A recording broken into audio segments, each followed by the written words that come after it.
Hello everybody and welcome to the first Tuna build video. So last time we talked about some basics of deck building. If you missed that, there's a few quick tips and things like that. Go check that out on our YouTube page or through our website, alientuna.com. So what I did for this series is I actually deleted all of my decks and started rebuilding from scratch. So I've got a few people that I've worked on, and today in this video we're just going to go over FaZe because I main support and she's a fun one to build. So real quick, I'm just going to go over the cards in the deck and then we'll get into how I built her and some of the options that you have. So Centurion, for pretty much all supports, I take this because you don't need power, you don't need attack speed. That should be pretty straightforward.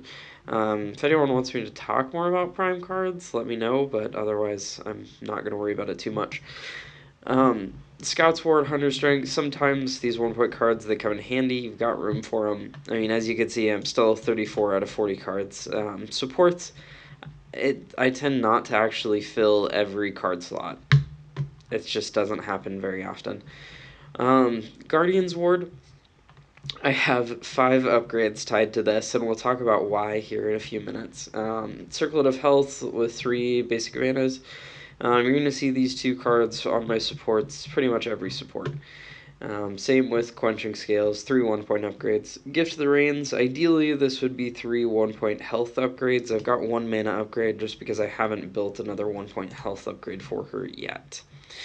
Next I've got Stasis Gem, Rally the Troops, Cast Converter, Mad Spore Sash with 4 upgrades, again we'll talk about that here in a second, Tainted Magic, and Barrier of Will with 3 1-point guards. And that's all of the cards. So let's get in here and let's go through some of the final build iterations and the beginning of the game. So at the very beginning of the game, I actually grab Guardian's Ward first thing. I don't... Usually in the first 2, 3, 4, 5 minutes, sometimes even a little longer into the game, you don't necessarily need Circlet of Health. At least in my experience so far. Now, you totally have the room for a dummy ward if you want to grab that and then be able to run Circlet of Health first thing. Go for it. Nothing wrong with that. I will probably add a dummy ward to this deck just so that I have that option in case we're laning against someone really annoying like a Moragash or something like that, or Faye.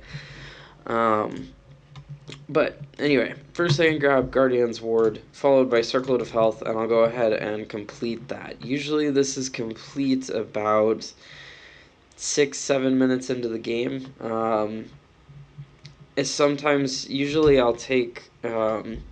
I will take one of the gold buffs that spawns during that time, sometimes so that I can get to that 6th point a little faster. Next card is Quenching Scales. I always build that one next. And then Gift of the Reins. Sometimes I will skip Gift of the Reins if I'm going back with a lot of points, because if I'm going back with a lot of points, I'll just jump into Barrier of Will. And just skip this Gift of the Reins entirely. So, we're going to talk about final build. So, final build, we're not going to keep Circlet. We're going to have Tainted Magic, Mad Spore Sash, and then some combination of Ward and Barrier of Will. I always have those in my final build, although there are some ways to get Barrier of Will out of it if you're not a fan of that card.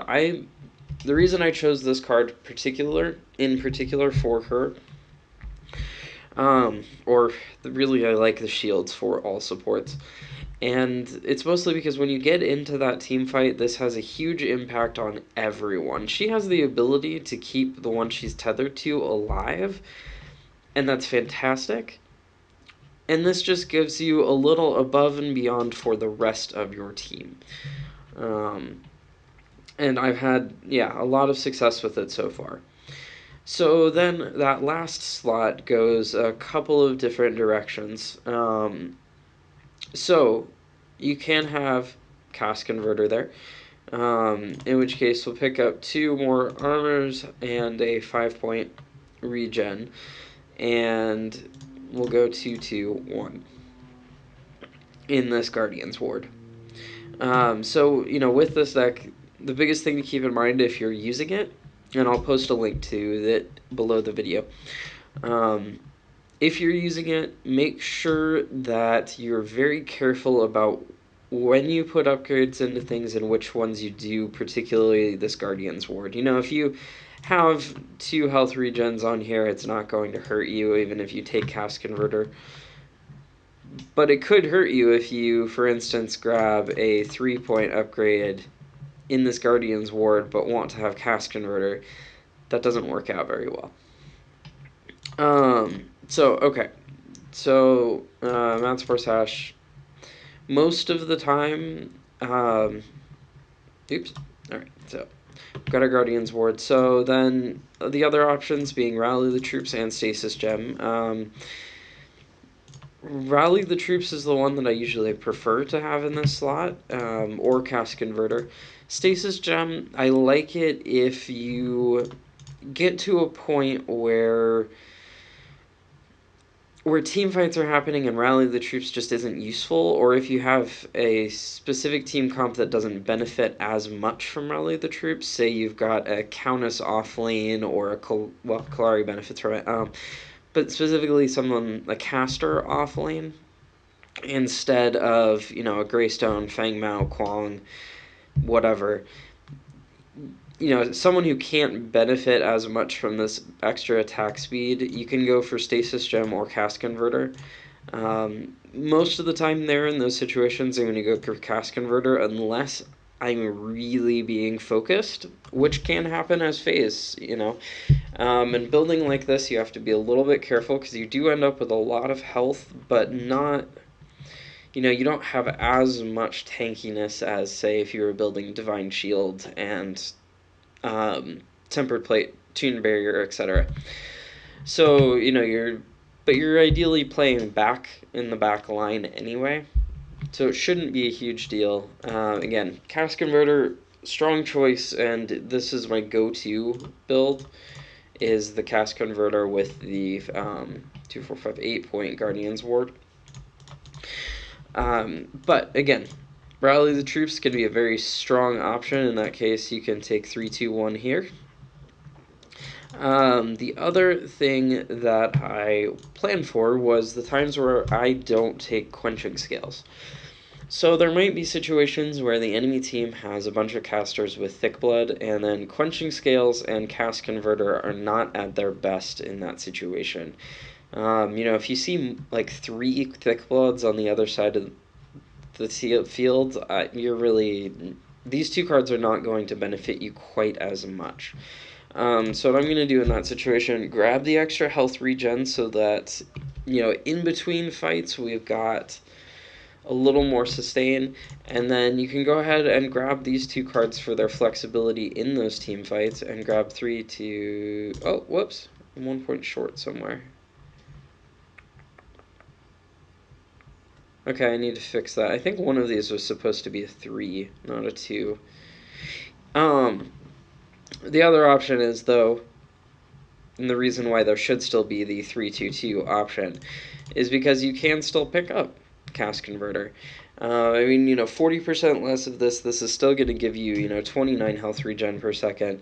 It's really good if you're finding yourself in those one-on-one fights, things like that.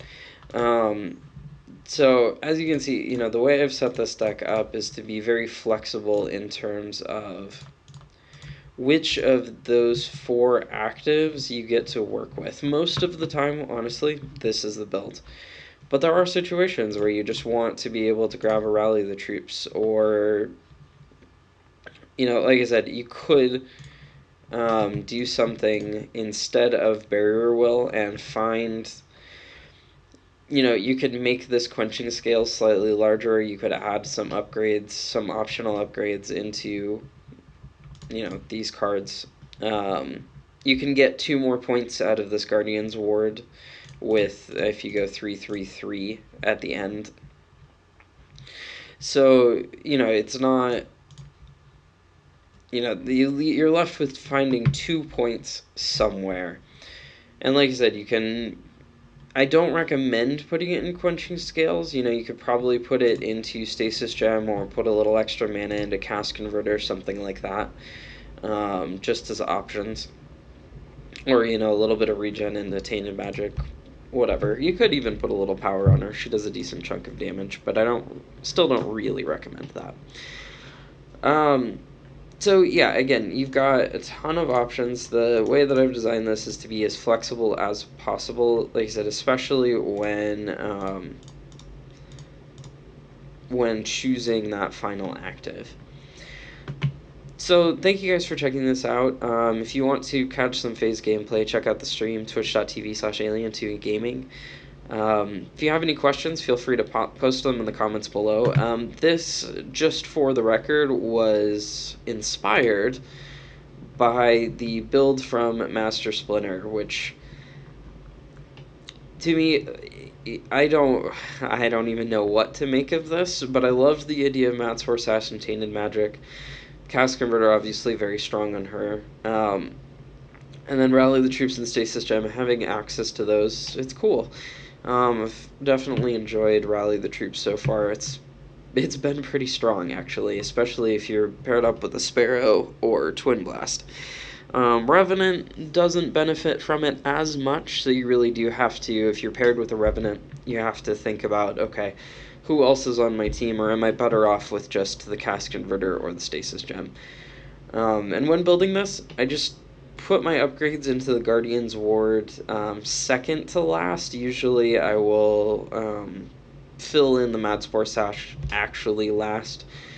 As far as build order, like I said, we kind of went over that before, but Ward first thing, into Circlet of Health, into Quenching Scales, into Gift of the Rains or Barrier of Will if you're going back with a ton of points.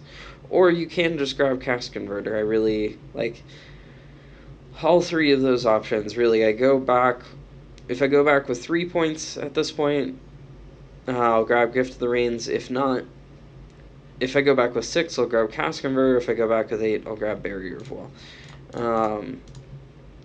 So ideally something along these lines. Then I pick up Tainted Magic and Madspore Sash. You can kind of, which one of these you pick up first just depends on what you need to do. You know, Madspore Sash, for the most part, it's giving you a little bit of extra damage in a team fight and the ability to walk over and clear a wave if you need to.